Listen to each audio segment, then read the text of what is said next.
Now that we're getting more comfortable with JavaScript, it's time to learn about a more theoretical concept. And that's the difference between statements and expressions. And this is going to be just a very high-level overview, just so that the future lectures make more sense. So essentially, an expression is a piece of code that produces a value. For example, 3 plus 4 is an expression, because this is going to produce a value. Okay? So I don't even mean the entire line of code. What I mean is really just this 3 plus 4. This is an expression. Okay? And again, because it does produce a value. The same goes, for example, for just any number. This, for example, is an expression too, even though it's just a simple value. But it's still also an expression, because again, this itself will produce a value in JavaScript. Or we can do this. So true and false and not false. So all of this here is an expression, right? Because this will, in the end, produce some Boolean value. Now, on the other hand, we have statements. And a statement is like a bigger piece of code that is executed and which does not produce a value on itself. And we can compare this with normal spoken language. And so in this example, a declaration is like a complete sentence, and expressions are like the words that make up the sentences. Now, basically, we write our whole programs as a sequence of actions. And these actions are statements. So let's take as an example the if-else statement. So let's say if 23 is greater than 10, then, well, just do something. So create a string called 23 is bigger. The code itself doesn't really matter here.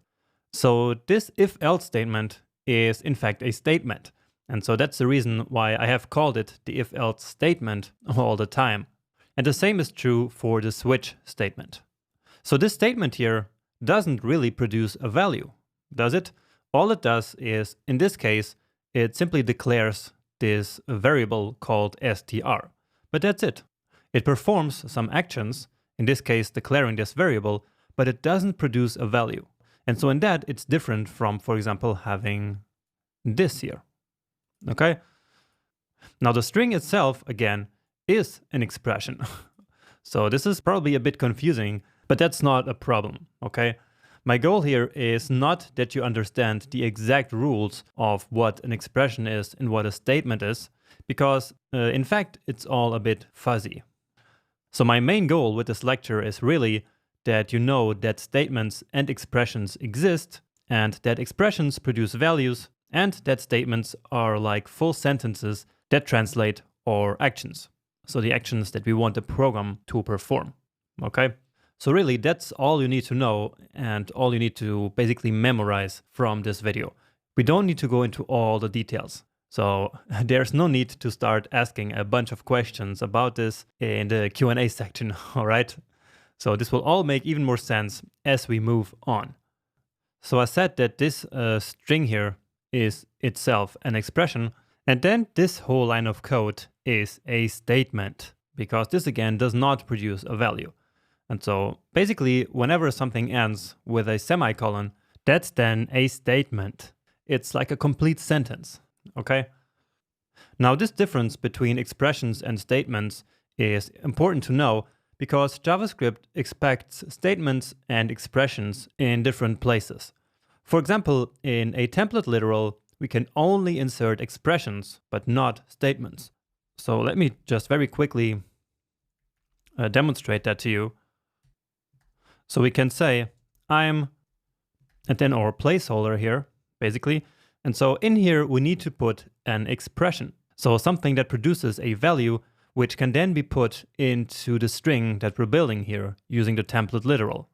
So let's say, just to do some calculations here, so 2037 minus 1991 years old. So again, this is an expression here. And so this one will work. However, we cannot do this. For example, we could not insert this if statement in here. That wouldn't make any sense at all. Okay, let's try that. And so we actually get right away unexpected token if. And that's because JavaScript knows that this is a statement, and statements don't make sense where JavaScript expects an expression.